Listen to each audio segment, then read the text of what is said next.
Hey folks, Kilt-Man here. Kilt-Man at your services. How are you all? I hope you're all doing very, very well. Now, right now, it's May 2024.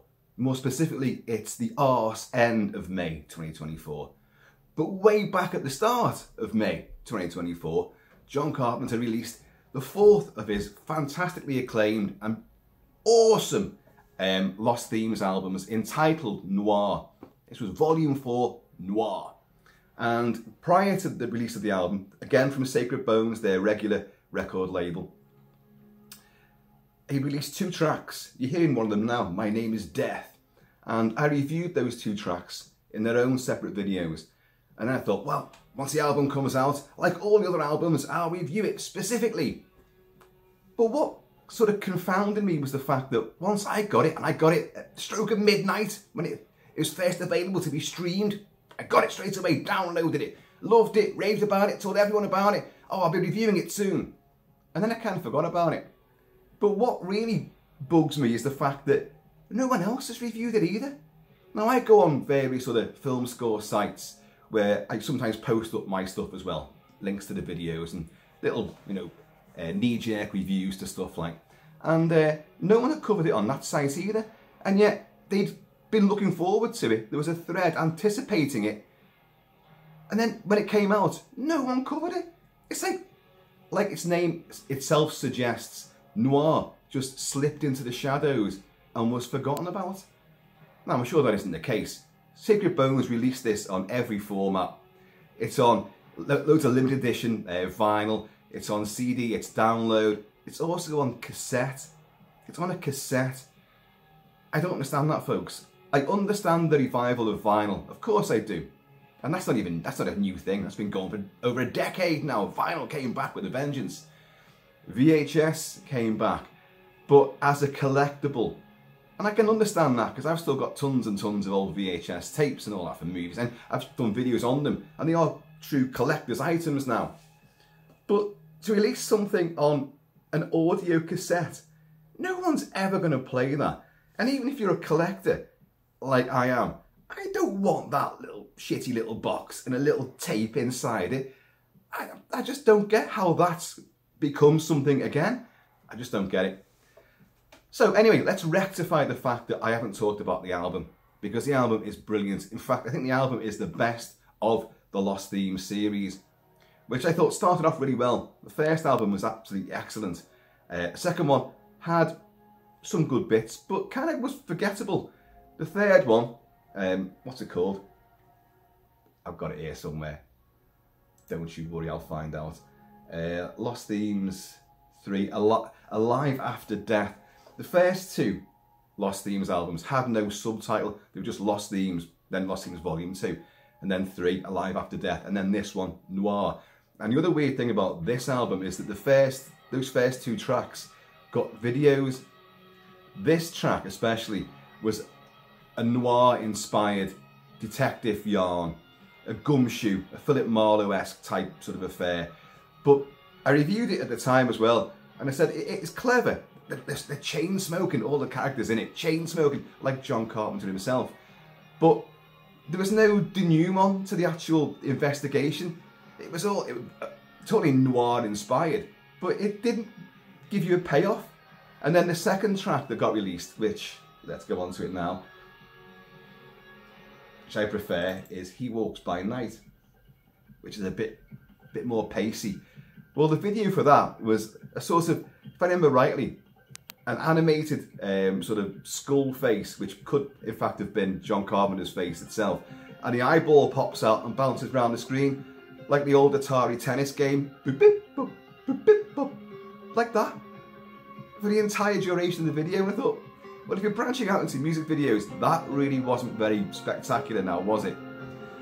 But anyway, this album, I think, has the most consistency. And I think having a theme like Noir, nothing in this really musically is like Noir. There's no Bernard Herrmann-esque tracks to it. It's typical John Carpenter. There's pacey stuff, there's atmospheric stuff, there's a lot of synth noodling, a lot of dense layers and tracks, textures. And then of course you've got Cody Carpenter, you know, with the guitar. As John Carpenter himself says, that Cody Carpenter is like a musical savant. He can play any instrument and he can turn it all into gold, musical gold.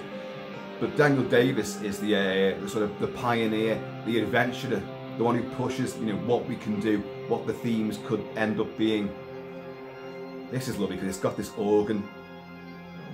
That's beautiful, that. So there's a lot more tracks on this album which I find really, really appealing. So even though I haven't covered the album for almost a month, I've been playing it a fair bit. I must have thought like, oh, I've done this, but I haven't. No whiskey in the hizzy. It's a cup of tea, folks. From fabulous KAB, top of the world, Antonio Bay. Cheers, y'all. But as I say, I've covered this track extensively, and My Name is Death. So let's play some of the other ones then. This one is Machine Fear. Now, Carpenter says that he was very inspired by film noir.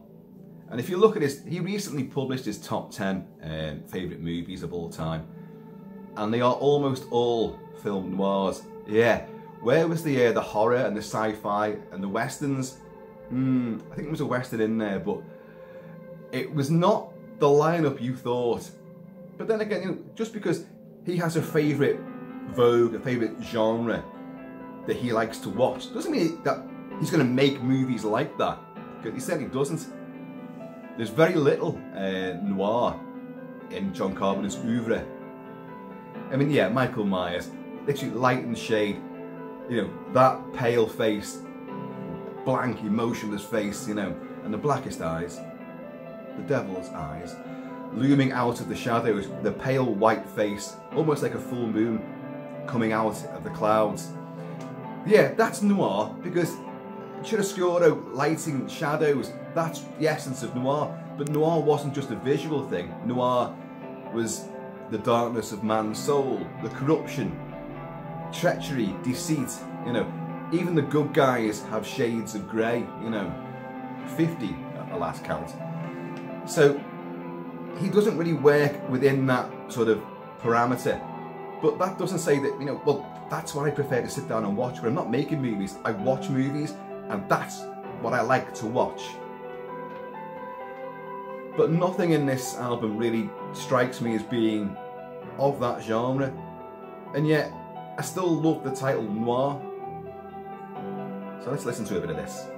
And I'm going to play what I think is my favourite track of all of John Carpenter's new tracks from the Lost Themes series. I mean, this is nice and gentle and sweetly melancholic.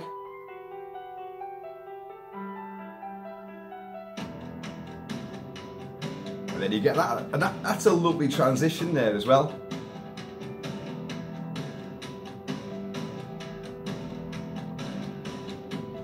There is a lot of ideas that go into these albums and these individual songs. I prefer to, unless there are actual lyrics in these things, I don't like to call them songs. These days people call anything, any track is not a song, you know. I don't think it is. It's a track.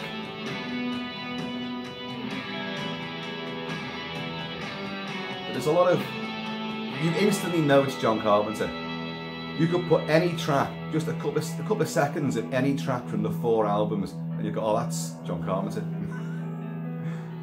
And his son and that other guy.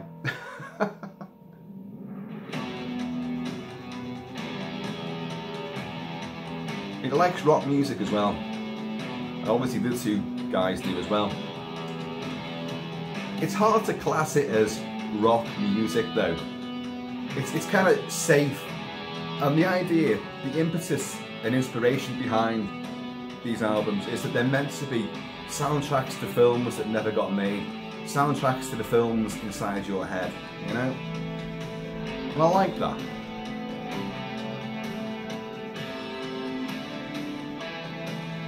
So a lot of his stuff, it's slow, it's quite dense, a few layers, it's minimalist, it's, you know, metronomic. Sorry, but I've still got this cough. Mrs. Kilt-Man passed a cold to me now 2 weeks ago. She shrugged it off within a day, within an hour. Here, husband of mine, have that. Call it a gift. And I've been suffering ever since. All the videos I've been doing, the last few vids, I've been... I sound like John Carpenter after like 10 ciggies. What a rush. Okay, right, well, my favourite track is next. I'm not going to play it right now. We'll come on to that. Here's The Burning Door. Some great track titles, actually. My Name is Death, Machine Fear, Last Rites, that's my favourite track. The Burning Door, He Walks by Night, Beyond the Gallows, Kiss the Blood Off My Fingers, Guillotine, The Demon's Shadow, and Shadows Have 1,000 Eyes. Now that is a perfect noir film title, or noir novel. And you can see Carpenter like on his keyboard. His skull face, you know, moving with it. Oh, sun's coming out now. Hardly what you want for noir, is it? That's typical, that, isn't it?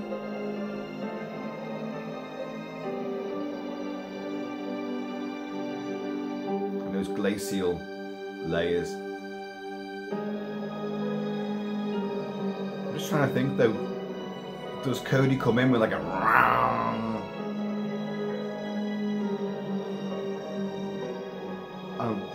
between you and me, I can't remember.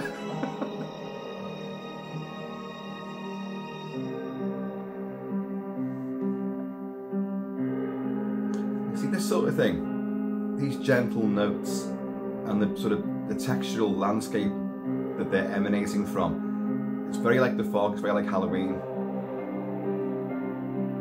The quieter, more haunting moments from those movies.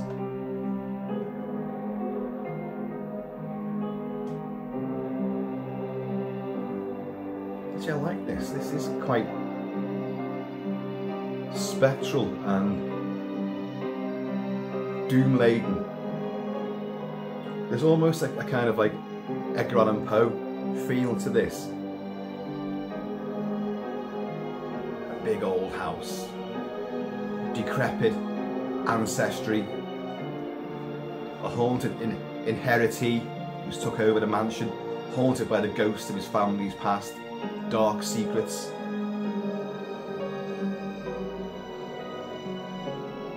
It has got a very gothic feel to it, hasn't it?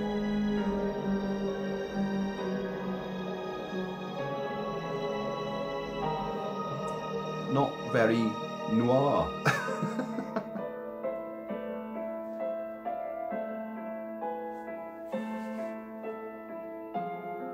I do like it though. It's a sort of an echoing sonority to it. A crypt. A set of stairs seldom walked in the last few decades. Cobwebs aplenty. There's some bastard playing the piano upstairs.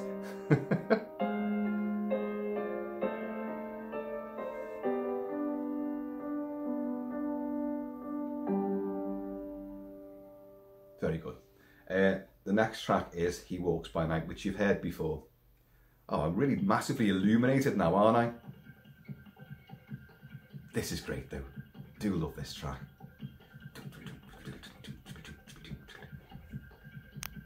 It's almost like them executive toy, those steel balls that you do that with. Careful now. It's like them rolling.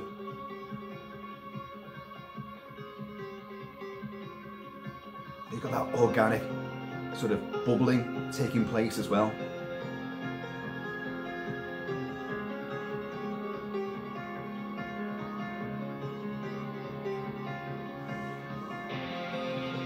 Like the combination works, and yet with other people, that the piano or the keyboard in mimicking a piano, and then a thrash guitar and a heavy percussion shouldn't really gel together, and yet they seem to be able to do that. It doesn't sound jarring at all.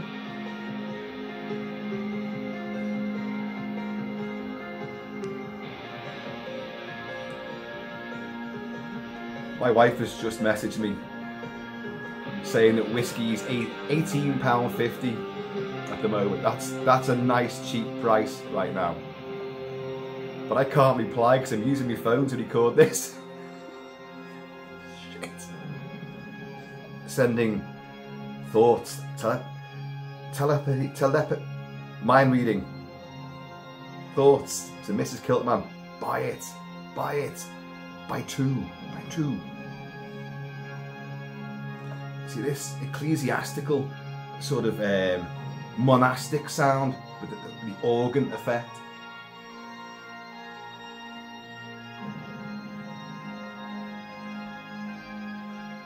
Ah, that's greatness.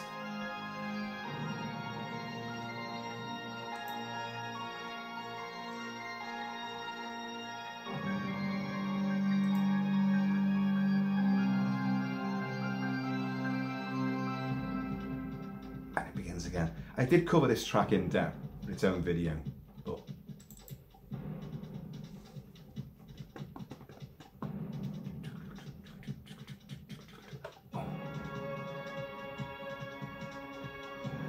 yeah, this is a great one.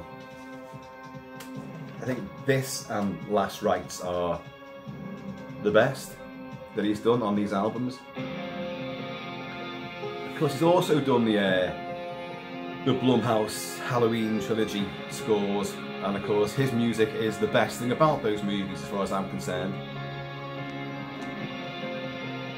He also scored the remake of Firestarter. Oh, the irony.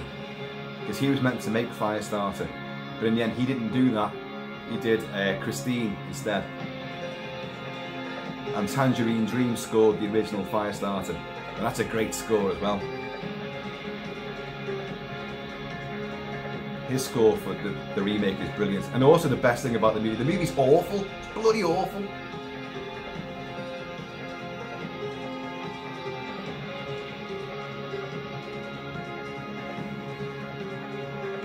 Oh, on my phone, Mrs. Kilt-Man's little avatar, well, her face basically is on the bottom of my screen here, taunting me. It's like, oh, he hasn't got back to me. Put the whiskey back then.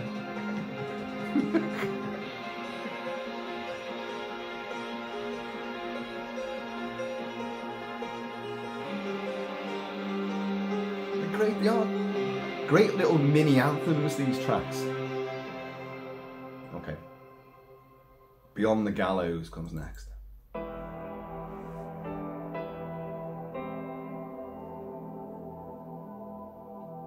And it's textbook Carpenter until the guitars come in.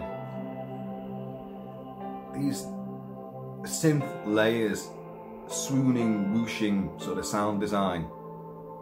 And just the minimalist, you know, noodling on the keyboard.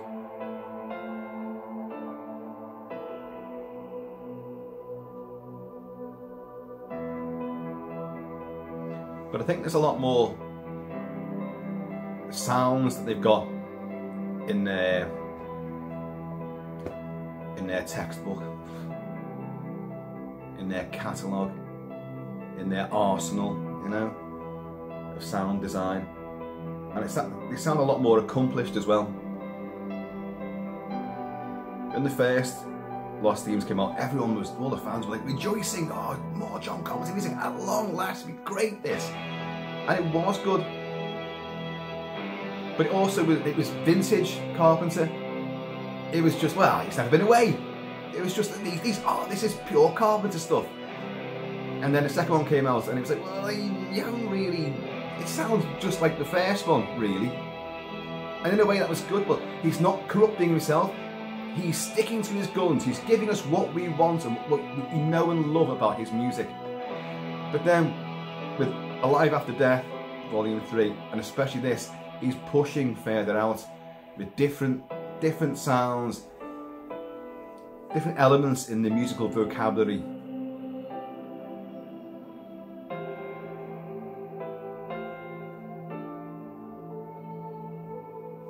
That's lovely, that.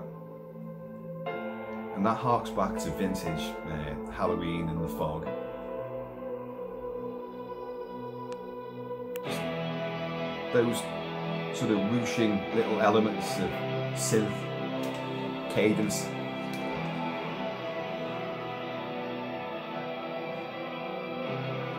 And it does work with the wow wow.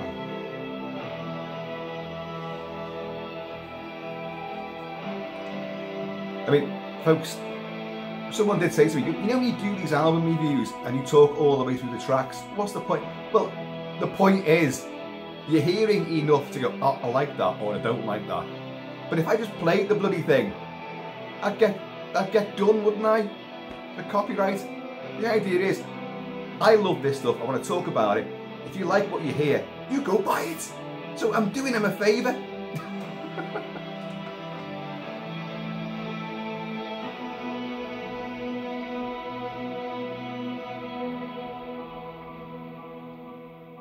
They do sound like passages from a movie.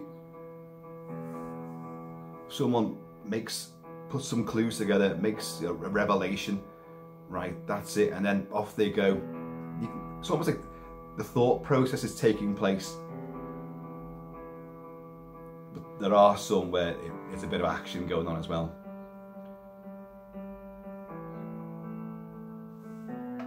Okay. Kiss the blood off my fingers. If you please.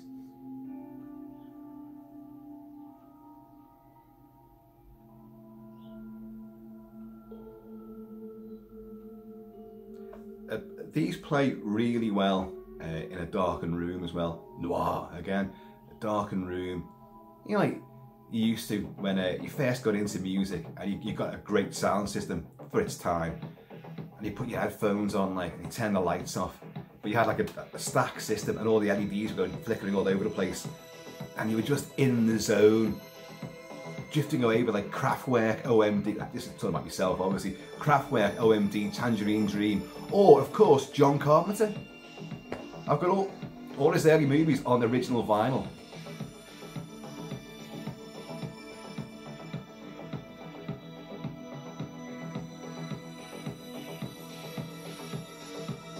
See this sort of twisty, floaty, undulating landscape. And then round, round.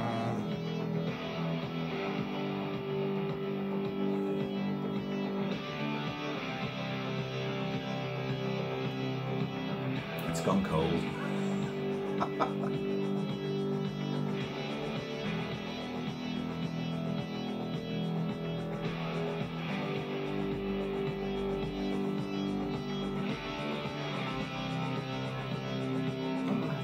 I'm loving it.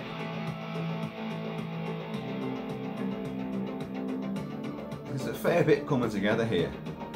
A few elements on top of each other, stacked up.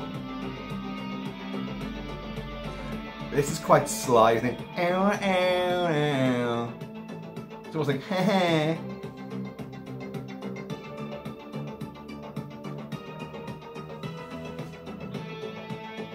It's kind of taunting.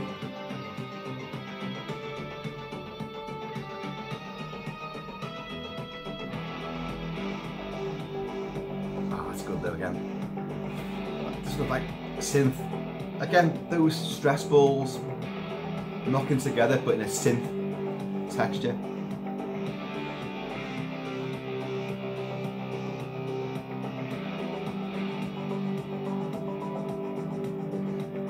That's great. Like the sound shifts there.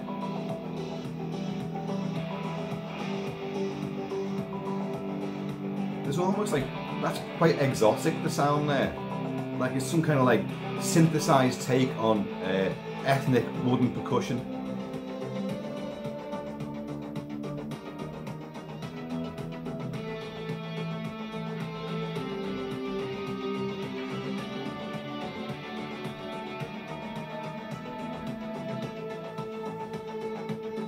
We're going to move on to Guillotine. Simply because I want to play that Last Rites probably a couple of times, because there's a sound in that Last Rites track which the first few times I played it I was struggling. I think this reminds me of something. I really couldn't work it out. And then I did, and I thought, and I might even play that. But it's just a similar sound. It's not him ripping off anybody, it isn't. But it reminded me of this other track from another movie. A great movie.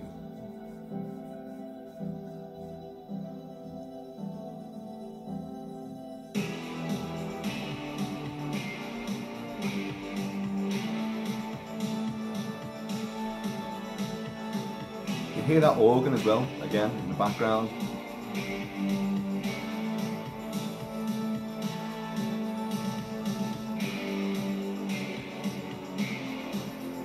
I suppose, you know, there's a dark, earnest quality to some of these riffs which could be construed as being noir-esque.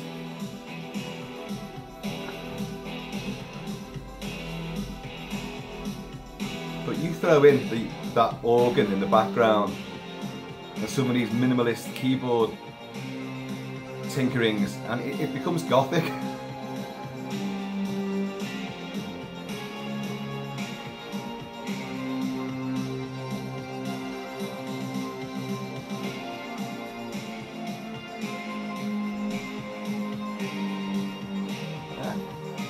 I'm liking it.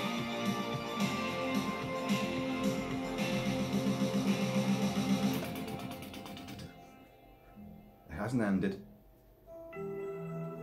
See, I like the way he does this as well. He's like, they're like mini anthems, and then you build up to a crescendo, and then it just pause, silence, and then a new version comes out.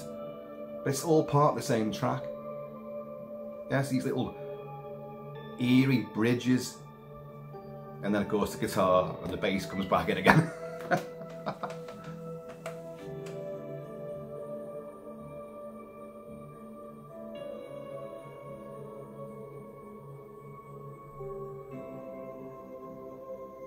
See, I say that and it doesn't happen.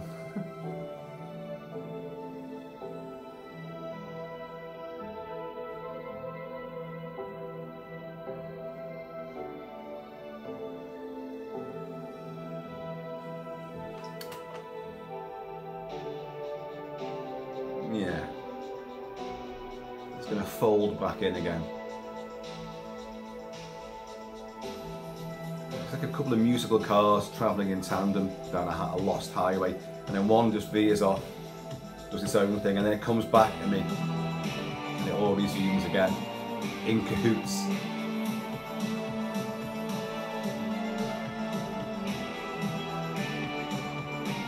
Okay, enough of that. Demon and Shadow. I'm going to have to rush it now because, again, they're going to come back with all the shopping and hopefully a couple of bottles of whiskey for me. And they'll arrive, they'll be there. You won't see them, but they'll be off camera glaring at me. There's frozen things here that need to go in the freezer. And I'll be going, another couple of minutes. Shh, shh, shh. Talking.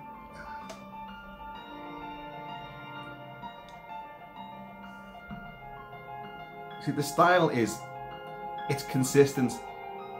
The piano, the keyboards, the organ comes in, a landscape of undulating textures. That's a bit new. Again, that's sort of ethnic percussion.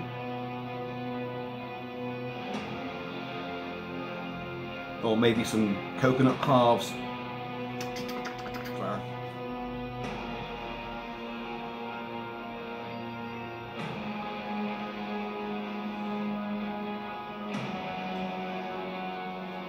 Getting really bright out there again. It was lashing down all night and was dead gloomy this morning. But oh no, once Kilt-Man starts doing a video, the sun comes out. The sun has got his hat on. Hip hip hip hooray!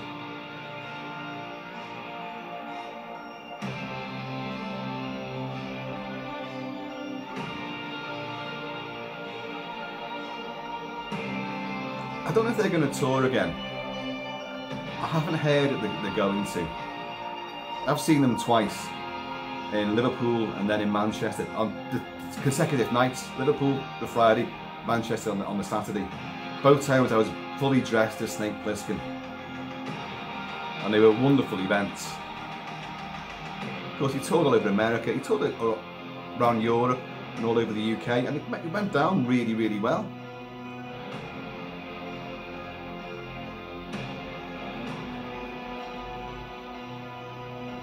And he's there, we put the shades on, don't we? And he's just a typical, like, you know, 80s or 70s like Kraftwerk image, just someone at a keyboard, completely motionless, with his shades on, but he'd be swaying his head and his long white ponytail. I make horror movies. Everyone goes, yeah, I love horror movies. Okay, John, can you say something else? Can you talk a little bit about the music and the films that which you didn't do?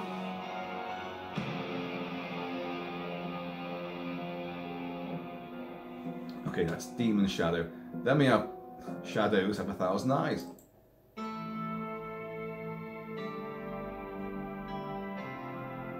And this is the final track on the album. There's only 10 tracks. The whole thing runs for 43 minutes.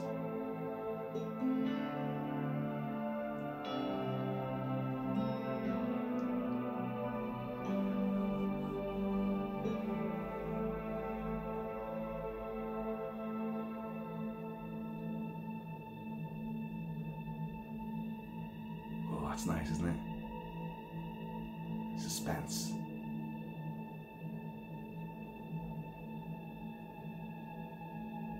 And again, I suppose that's very noir-esque. Apart from synth does not lend itself to the style and the mood of noir. I personally don't think it does.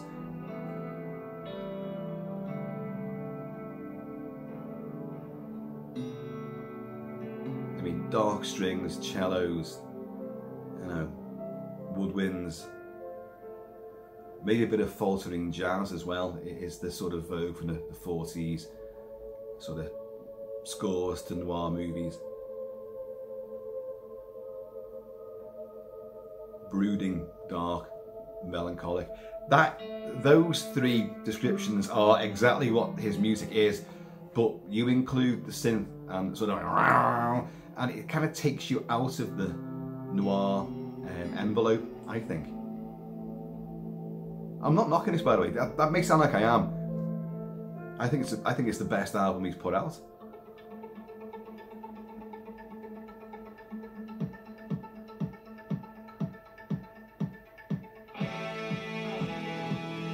There is a modern noir, sort of modern noir western called Cold in July, and the score for that is synth heavy, and it's very brooding, and it's very John Carpenter-esque.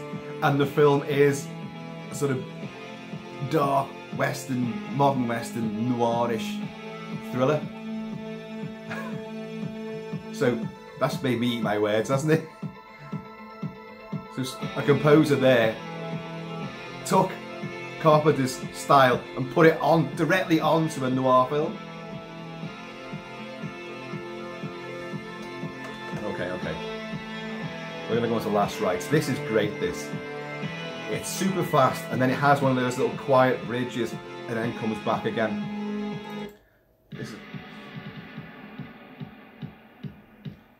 But there's an element in this which I'll discuss.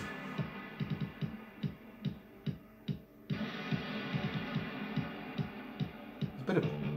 Oh, that's great, isn't it?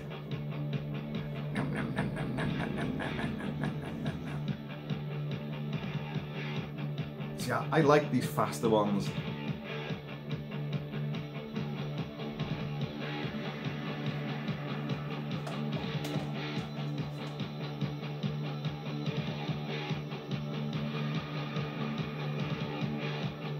The drums.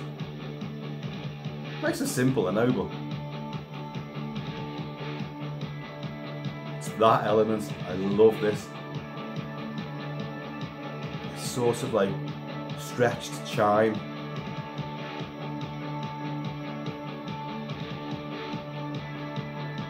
And And I was thinking, oh, that reminds me of something. And I was, playing it again and again, thinking it's going to come to me. It took a good 2 days before it did come to me.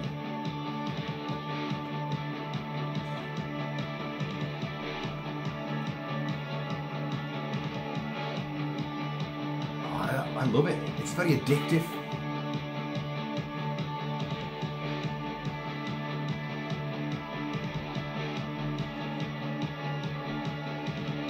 I can see all three of them getting completely lost in this.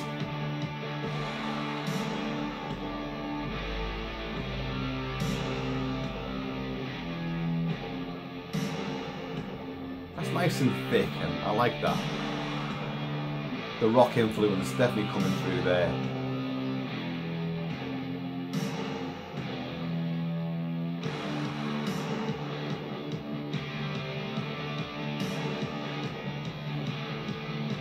And again, you can see like Snake Plissken running through streets, battling, climbing over walls and derelict cars.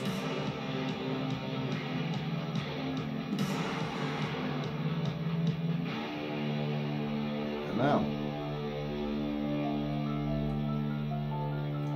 you wouldn't have thought he'd have gone from that to this delicate, little wistful motif. And you start thinking, oh, what? I was enjoying that.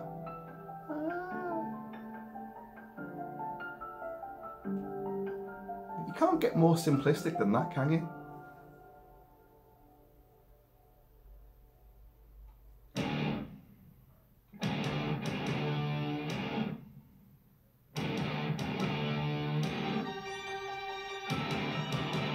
It's quite clever. It's playing what you expect. Delicate piano, ferocious bass, and then row, row, row, row.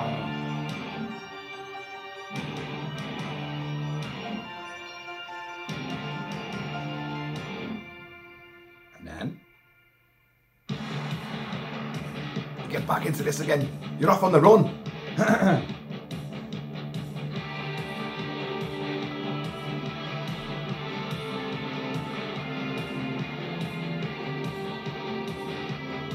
Very catchy. The epitome of John Carpenter's style. Catchy, irresistible, earworms. Once they're in there, you can't get them out.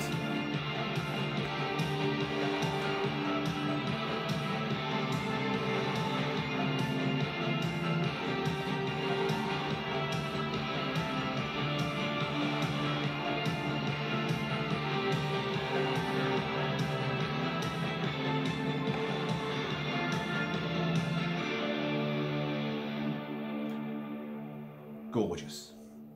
I'll just play that start of it again, because it's this element, which I wish this sort of weird stretched chime, I called it before, I wish that made a reappearance at the end again. Where is it?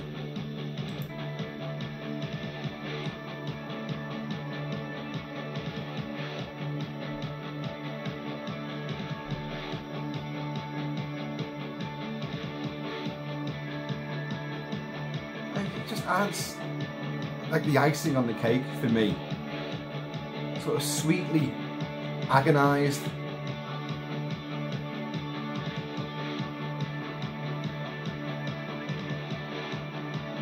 Just a little flavour. But that sound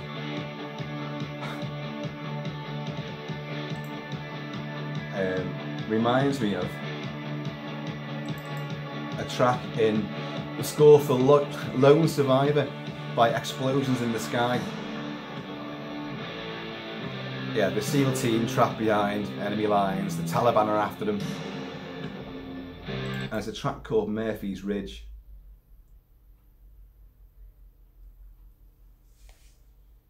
Where, what's his name? The guy that played John Carter,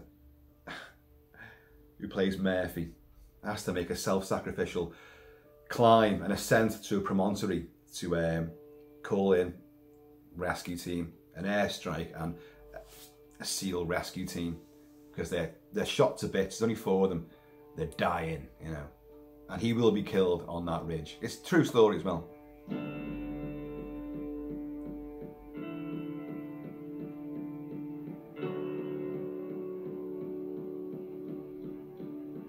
Regular viewers know I tend to do this quite a bit. If something reminds me of something, I'll go and find it and play it for you, and then you go like, that sounds nothing like it at all. But in that Last Rites track, that little motif, that sort of shiny, glistening motif, reminds me of an element in this.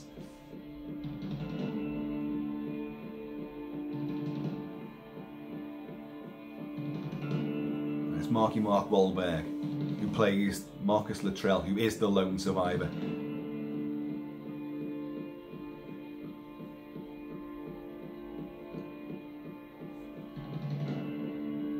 Alright, where is it? Come on.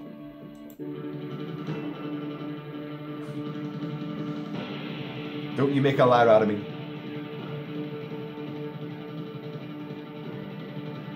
It's coming, it's coming. As are the bags of shopping. Their arrival is imminent as well.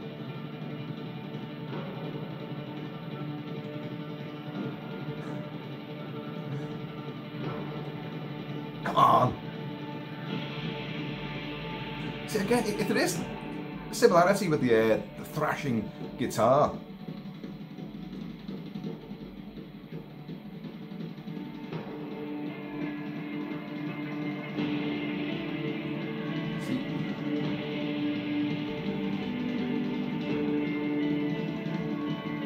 I'm not saying that John Carpenter has, oh, he ripped off that. No, it just reminds me of it, and it's an excuse to play another great track which combines so many of the elements that Carpenter and co put in.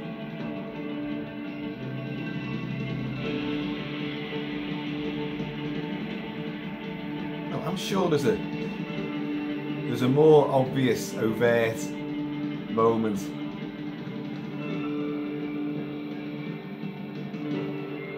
Come on.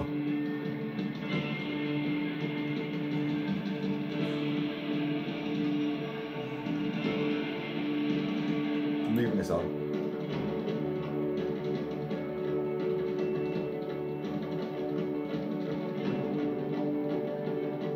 Can you hear what I mean?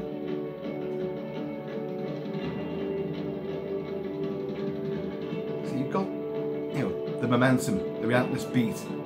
You've got guitars, you've got drums. Now the sound here is not a synthesizer like with John Carpenter's track. It's just guitar. But that can't be it.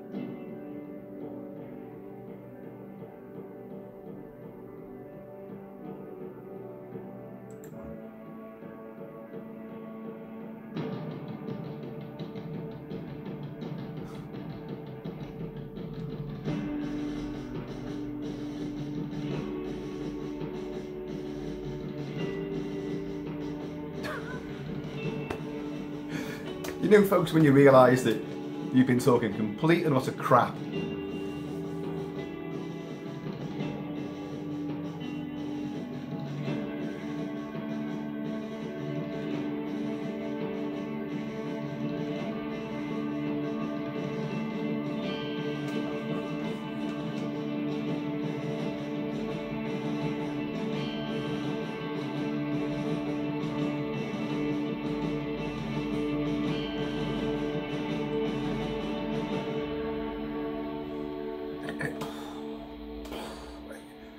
Just slumps to his knees on this promontory. You can see down the valley.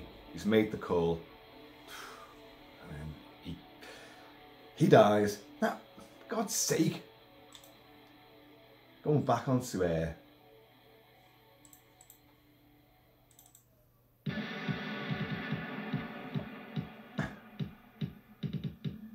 Something here reminded me immensely of that track you just heard.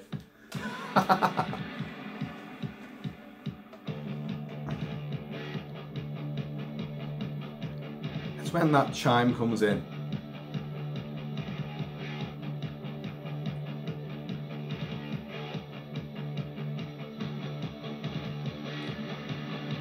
I mean, in Murphy's case, from Murphy's Ridge, it's almost like an angelic sort of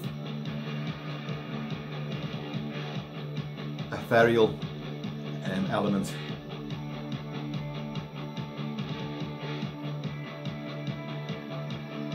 Do you know what? I think that wasn't the track.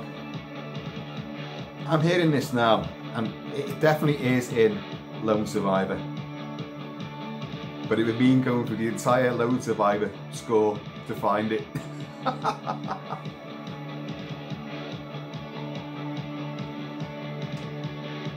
Ow, folks. I'm going to sign off. For those of you who haven't seen Furiosa yet, see it, because I think it's fantastic. And although the box office does not reflect that, it's not doing well at the box office, sadly. But I'm going to be doing a full, massive, in-depth review, full spoilerific, going right in, full tilt, full throttle, high octane, going into it. Might be later on today, in fact. So if you haven't seen Furiosa, go and see it. Go and do it now. And in the meantime, in this Evo, did I pick the right track or not? In between time, please keep it Kilted, keep it Celtic, and I'm going to see you all later. And hopefully with some whiskey